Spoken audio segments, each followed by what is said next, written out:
I don't think we swear on this channel. He's a dirty mofo. Let's just say.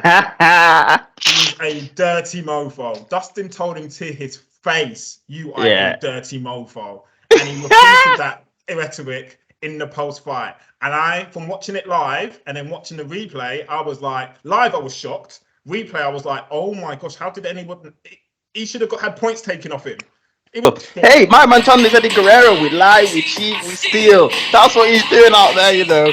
But gentlemen, we've been over the rules. Protect yourself at all times. On the fence. I'm on the fence. We don't need to talk about we left hook from Yaoundé came and landed on him, you know. So we go to the women's strawweight title bout. Carla Esparza went in as the champion. I just want to play one thing quickly before we go into the discussion. We all know how it ended. Weili. What round did you go? 2? 2. Oh, that was my round. Yeah, I was gonna go 2, but I think Weili's gonna. I think TK a stand-up knockout is probably too predictable. I think Weili's gonna knock her down, go down to the ground with her, take her back, rear naked choke, show off that she's been learning some submission. I'm going submission. I'm going submission by Weili. Second round submission, Weili, and just want to call that out. So if anybody is doubting our IQ and intelligence, sometimes we get it spot on. And that time, we got it spot on. It's true, you called it. Fair play. Really not much to say here because it went exactly how we wanted it to go, how we thought it was going to go. I mean, cookie dough. Yeah, smush. For me, Weili's the best in that division. She needs to now just go and reaffirm that and just defend. I don't see anybody touching her. Like she's developed. It's true. She's like she went to the ground with Carla. Yeah. And the scrambles were fantastic. Their scrambles were good that first round. And it's the strength is the difference. The strength. And obviously she's picked up some tackers from Fight Ready and all them guys. She went to the ground. She looked comfortable. She didn't look out of depth. She used the crucifix opportunity to then flip it and get her back. Take a bow, Weili. Honestly, and I think I saw an interview. Oh man, she was like, when Carla landed on me on the stand up for the first time, I smiled because I didn't feel anything. Wow. Cold. That is cold, you man. Come on. Girl like Weili. I didn't feel it. I don't think she's lying though. Yeah. I said it when I watched it. I put it in the WhatsApp group. I said when I saw Carla on a punch bag lying on top of it doing pound ground, I was like, yo, she's got pillows, pillows for fists and pillow for elbows. She ain't doing anything to Weili, even if she gets Weili down to the ground. Oh, the disrespect is funny. It's funny. It's going to be not quite a murder, because to be honest, it was competitive that first round. Yeah, it was. The scrambles were brilliant, but Weili just showed, look, I'm down there. I think it was something telling that the Carla's corner said, and I was like, maybe, because they said, oh, now you're with, yes, she's strong and you felt her power, but she's not as fast as you thought she was. She's not as fast as you thought she was going to be. And I was like, I kind of get that, but she didn't need to be. Like, she's not fighting Joanna, and she doesn't need to be so open because she knows the takedown's always a risk. So I heard them say that, and I went, I agree. She doesn't look as fast as she has been in the past, but this is a different fight. Yeah, exactly. Sure. She didn't Game plan's got to be the different. whirlwind like Joanna won, and and her last fight against Joanna, where if she's going up against someone who's strong in a stand up, then she'll raise her game. She didn't get out of gear too. Yeah. It's a whole different ball game. It's true. You're right. Even the second fight with Rose, it's the striking was not as near as that level, and fair play. Again, the only person that could, and she needs to get her head right, and I don't know if he's going to fight again, is the Rose. That second fight was very, very close. Yeah. But and to be honest, some people actually give it to Weili. It's one. It's one I need to watch again, to be honest. But yeah, hearing that some people actually think Weili won up, I'm like, oh, that's interesting. So yeah, it's one I want to go back and watch for sure. But Top Rolls aside, who else is even on that plateau Weili. No. Yeah, nobody else is. Nobody else is on that level. Like, yeah, strawweight. It's Weili's, and she could just do a Ronda Rousey. She could just do a what's her name, Amanda in that division, and just rule that division for a while. And so fair play. I really like her. I like the fact that I just like everything about her. She's just a lovely person. I think like as much as she's a beast and she's an athlete and you can tell she works hard. Like when she's on the mic and she smiles at all the fighters. You always see her behind the scene. She just gives them a little wave and they all go and hug her. I'm like, she's just a likable person, like honestly. And then when she's in the ring, she's just a destroyer. But I mean, what's next for Carla? Because I mean, yeah, she's in the history book. She was the first ever strawweight champion. Done it twice. Now Weili's 2-time as well. Yeah, I suppose like it'll be interesting to see what she does next because she's got to the pinnacle. She ain't getting younger. She's just got married. Maybe she calls it a day. Maybe. I don't think we'll see her again. I really don't, because she's not getting a title shot again straight after. There's no cause for, there's no arguments for a rematch.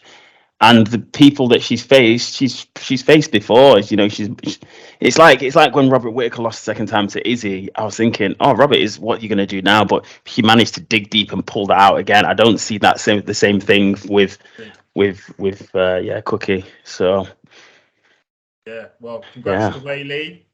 Indeed, Magnum. Title. And now we go. Got a lot to say about this one. Now we go to the lightweight bout, the People's Championship fight of the night. Poirier versus Chandler. Someone, I mean, I'm sure you're going to clip your little clip into this little clip as well, Marty. Because, I mean, I didn't go in as hard when you said it at the time, but following fight week and seeing how Dustin dealt with adversity, not just from Chandler but from yourself, I have to say. Well, you need to be eating your words and be putting some serious respect on the diamond Dustin Poirier's name. Hey, I respect him. Of course, I respect him. And I said I predicted he was going to win. I thought he was going to win. I just don't like the guy. I really don't like the guy. Man's beating my. There's something about him. It's just something about him that he's not genuine. Something about him is not genuine. Like. It's just weird. But anyway, like, it doesn't matter about my personal opinions on it. Let's move that aside. And okay, maybe I did use the incorrect choice of words. You know, he's not a bum. What was the words? You said bum? Yeah, I said bum. I said he's still going to be a bum in my eyes. And you know what, for me, that's probably when I watched the most amount of fighting, really, was back when he was a featherweight. And again, he did good things in the featherweight division, but he was always just the nearly man, you know. And then when he's moved up to lightweight, yeah, he to be honest, he did win the interim, and that does count. But still, like, he's just not a legit champ. At the end of the day, it doesn't class me as a legit champ, and he's always going to be somebody that's better than him. And yeah, he's beat Max Holloway twice, but Max Holloway will always go down in legacy as being one of the greatest featherweights of all time. Defended it how many times? Max has got the gold to reaffirm that. Once you've got the gold, unfortunately, Dustin's just in an era where I agree with your point. There's been like Khabib and the Islam era. Like, come on. Yeah, Charlie Olives. I know Islam's not the champion anymore. I know Charlie Olives isn't a champion anymore. Sorry, the Charlie Olives and Khabib, but they're the only people who've beaten Poirier. Khabib and Charlie Olives, and they are like in lightweight. Yeah, they're considered GOATs. So Poirier has to be touching that level because he's only lost to them. And against Chandler, oh my gosh, that second round, he took Chandler's best. He took Chandler's best. Like Chandler was swinging and banging, and to be honest, his swinging and banging looks a little bit more measured because he wasn't swinging to the extent where he was falling through. But Dustin also floored him with a left hook in the first round. He did. His bum hit the ground. So that shows like Dustin, and I said Dustin's got that Chandler looks like he's got power, but I don't think he's actually got the power. Where Dustin's got that I can touch you and you're going to go down power. As much as I don't like technique, him, that McGregor power, that you know. No. No. The power ain't the same. Those powers are not the same. Dustin's beating McNugget. Why isn't it the same? Because those powers aren't the same. Because I cannot remember a time Dustin has literally one bomb someone. Okay, fair enough. So in the same way we're talking about Chandler. In terms of the boxing ability, though, he's Dustin as a boxer. As a boxer, and I get this is MMA, but I'm not too like, watching it. Chandler was power, which we were expecting. Dustin was just clean with it. Again, no wastage. His technique is good, and you were saying this in the preview. Like, his technique is ridiculous. Like, and I agree with that. He's one of the best boxers in the UFC. Like, yeah, and he did this job, and fair play to Chandler, because Chandler he was more measured in either the first or the second round. He had a game plan. It seemed like he was sticking to the game plan. The second round, fair play. He took him down that second round. That was all Chandler there. And I was like, going into the third, I was like, wow, Chandler, like, is that you? I didn't expect it. And then he just got a little bit sloppy. And okay, you want to take him down? I think he gassed out third round. Oh yeah, I think Chandler was gassed. He was slow. He was slow. Yeah. He was very incredibly slow compared to the first 2 rounds. And obviously, there's when you can't breathe, that's going to have a lot to do with it, because his nose was fully busted. And when you watch the replay, you see the punch that did it. His nose was absolutely profusively bleeding once it was busted up. So, but yeah, Dustin's just, again, we talked about Izzy being the better fighter. I thought Dustin was just a better fighter in all of the realms. It was like he survived. He just survived Chandler being on his back. I think I need to probably go back and watch some of Chandler's past fights, but I think if he'd had that position 10 times on his back to submit him, I don't think he would have submitted him once. Yeah, that's not Chandler's world. That, I mean, he's great to get to the back, but his submission threat is not there. Yeah, it's not there. Break it down. Yeah, and in the following round, you're submitted. It's in the same position. Yeah, you submit. Someone who knows what to do with it. That's the thing. And I think, is he like a purple belt or something, Dustin? He's got all right. But I was shocked, because in the post-fight interview, they was like, "That's your first submission in 10 years." I was like, "Oh, he hasn't submitted anyone for 10 years," and he was like, "Oh, I'm a bit gutted because actually I wanted a knockout." He didn't want the submission; he wanted a knockout. Because obviously, for me, he should have just taken what he could have got. Of course. Yeah, in that fight, he could have taken, because it wasn't. To be honest, it wasn't as dominant as I thought he would have been. Chandler actually came. Yeah, Dustin wasn't as dominant as I thought he should have been in that fight. But that's you called him a bum, but now you're disappointed that his dominance wasn't quite at the level you expected it to be. But he's a bum. Make up your mind, Mardy. Hey, right, okay. He's a bum. Maybe the term bum wasn't. It should have been 10-8, 10-8, 10-8 every round. He's just not that. Yeah, in the same way, I said he was going to beat Chandler. I didn't think Chandler had anything for him, and I was wrong in that sense, because Chandler actually stuck by his game plan and for the first 2 rounds, and he did something. And I actually thought, I was thinking, wow, is Dustin going to lose this going into the third? But for the reasons that you said, fair play. Well, I'll give Chandler his credit as well. Although I'm going to absolutely tear him a new one very soon, but I'm going to give him the credit. Those takedowns were bloody impressive. Every single one of his takedowns were clinical. I don't think he missed. I think there was only one that was stuffed. Anytime he wanted to pick him up and slam him down, he did it. So maybe, Michael Chandler, for your longevity, you need to start thinking of wrestling a little bit more, because I don't think you're going to have many brain cells left if you carry on fighting at the velocity that you were going. Because round 2 proved that, because I haven't really seen it. I've heard about, he's a wrestler, he's this, he's that. But he keeps going out for these fight of the night fights to entertain the crowd, when actually, bro, you kind of like need to stay away from those kind of battles moving forward. Yeah, come on, he needs to use his hands to set up the wrestling, which is what he did fantastically well across the whole fight, to be honest. Yeah, massively. It's true. And you know what? Again, a lot of the stuff that he's done in the wrestling realm, those big slams, sometimes I'm like, he actually didn't even need to do those big slams. He's a showman, though. He's just showing out. He's a showman. But fair play. For sure. And it was crazy. Now, where I'm going to tear Chandler a new one. I know it's win at all costs, but I think he was, in the words of Dustin, I I don't think we swear on this channel. He's a dirty mofo. Let's just say. He's a dirty mofo. Dustin told him to his face, "You are a dirty mofo," and he repeated that rhetoric in the post-fight. And I, from watching it live and then watching the replay, I was like, live, I was shocked. Replay, I was like, oh my gosh, how did anyone? He should have had points taken off him. It was just, it was dirty. There was, I'm not even gonna lie, when there was a position where, obviously second round, when he was dominating and he was on top, he hit Dustin in the back of his head. I'm not even exaggerating. I counted 10 times consecutively. And at 7, Dan, the referee, warned him, and then he hit him twice and went, "No, I'm not." Okay, yeah, actually, I remember. So it was fuzzy. I watched it and I was so tired, but I remember that sequence, but I just couldn't hear anything from the fight, so I didn't know what the ref was saying and stuff. Hey, my man Chandler's Eddie Guerrero. We lie, we cheat, we steal. That's what he's doing out there, you know. But it was weird because I saw him. I didn't know what he was doing. I thought he was covering his mouth. I was thinking, is he gouging his skin or something? Oh, we're not talking about that. I'm talking.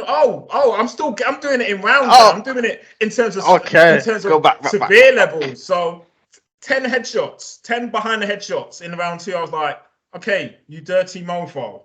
Okay. Also in round 2, start going up. Actually, I don't know what. Actually, no. I say this is second severe level, level 2 in terms of cold red, but when he was on top and they're like scrambling and he's on top, he's got dominate position, and he blew his nose when he knew Dustin was right there. So he's on top of Dustin, his nose is bust, and he's gone, and the blood has just gone all over Dustin's face. Dustin's mouth, eyes, nose. Dustin's wiping it for like a good 30 seconds afterwards. I went, "You disgusting mofo. You've done that on purpose." Because he could have blew it anyway. He could have done it at an angle like that. He's gone. And then in the conference, he goes, "I didn't invent gravity." Hey, this isn't tag. This isn't ballerina dancing. This is war. This is cage fighting. Do you not remember one? What's his thing? He did it to Costa. Rockhold. Yeah, true. Yeah, we were all laughing about it, weren't we? Exactly. And that was just more intentional. I was like, oh no, I thought this was disgusting. I thought that's a lie. Allow that. Chandler. I thought it was disgusting. Fair play to that. No, for me, you're a disgusting human being to even have that in your repertoire when you're fighting. Like, fair play, special move. R2. I'm gonna temporarily blind you with my blood. Oh, and you can taste a little bit of it as well. Hey, that's a special move. L2, R2, square triangle, boom. That's it. I'm telling you, UFC 4. I know that. Disgusting.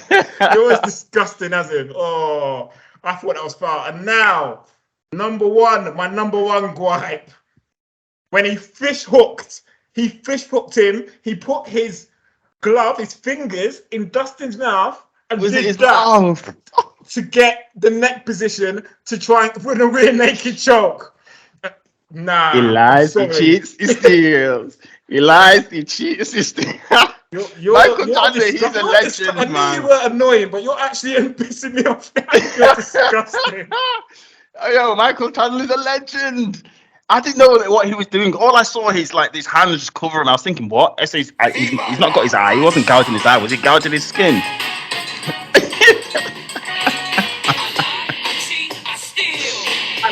I steal. Uncle Eddie. R.I.P. Uncle Eddie. That's the Mardi mantra of life. Hey, he's trying to use everything he can. And you know what? If he did it against somebody else, I'd have been like, "Oh, Chandler, what are you doing there?" Where's Dustin? Yeah, see, that's your bias coming through because you're still anti-Dustin. Nah. I am anti-Dustin. I can't believe it. But hey, Dustin, before this fight, he was like, "Oh, it's not about money. It's not about thinking." Yeah, because he's already got his money from beating Conor 2 times. He's already got his money from now making his hot sauce the number 1 or the official hot sauce of the UFC. What's going to be next? What paperclip? The official paperclip of the UFC? Come on, man! Like, he's got his money. He said doesn't care about titles. Of course he doesn't, because he'd been beaten up how many times with the belt? Like, leave Dustin alone. But this is his time now. He should. He's next for me. I don't see anybody else that's next in line. Obviously, apart from obviously Volk, he's got that title shot now, hasn't he? And to be honest, in the press conference, the question was put to him. the name was thrown out there, and he agrees with it. Beneil Dariush, he said, "I'll take him." Oh yeah, Beneil. Oh crap, yeah, Beneil. He said that would be, and so giving Dustin his flowers. He didn't have to. He could have just said, "Oh no, we'll wait and see." He said, "No." He said, "Beneil deserves his flowers. Beneil deserves a top fight. I'd love to fight him next." I was like, "Come on, you be hating on that." Yeah, right. That's what Beneil deserves. Is he the matchmaker? Is he the one that's like? He just thinks because he's number 2. He didn't put the name out there. Journalist did. Yeah, but he's just like, oh yeah, he's got the shot to say. Come on, man. He's giving Beneil respects. Everybody avoids Beneil like he's the bogeyman. Yeah, because Dustin knows that if he actually wants the title shot, he's going to have to beat Beneil, because you can't just wait. There's 3 people waiting around. There's Gagey waiting around, who just got beat. There's Beneil, who's come off a win. And what's his name? Dustin. I think Beneil Dustin makes perfect sense for a number 1 contender fight. Yeah, no, I agree, actually. That will make it interesting. I agree. I'm not saying either of them are going to beat Islam, because to me, Islam's finishing up Volk. Although, yes, Volk is the most. Yeah, I get it. It's Volk, but this is Islam. So for me, hey, let's talk about it. I've got interesting takes on that. Very interesting takes. Okay. Very interesting takes on that. By the way, that's all confirmed now. That's official. That's official. Perth UFC 284. Woo. Number 1 pound for pound title is on the line there. That's it. We might even have some cover. We might even have some coverage. Well, we'll speak about that behind the but we might have some live coverage for that as well. Okay. But yeah, so we've got Dustin getting the win with his first submission in 10 years. Beneil being lined up. Talking about being lined up, I was thinking like, why? Chandler isn't like, we're talking about levels. You're talking about Poirier, but forget away the entertainment and everything else. At the end of the day, Chandler's had 5 fights in the UFC. He's now 2 for 3. If it wasn't and the thing is, I think I said, like, if he loses this, because I backed Chandler, because I said he can't afford to lose it. I backed him on will, not on bias or liking someone on dislike. And no shots at you, Marty, because you still backed Poirier even though you don't like him. So the bias didn't come through that strongly. I backed Chandler going, if he doesn't win this fight, I never want to cover him again. I take that back because I'm taking that back. I said that. Okay, yeah. Because I want to see Chandler McGregor. Yeah, it's got to happen. That'll be a sick fight. Not necessarily at lightweight. Chandler can go up a weight. They can go up a weight to keep. I think that will be entertaining. Massively. Because I want to see Chandler really needs a win. It'll be a big name, and to be honest, I want to see McGregor get absolutely starched. Here we go.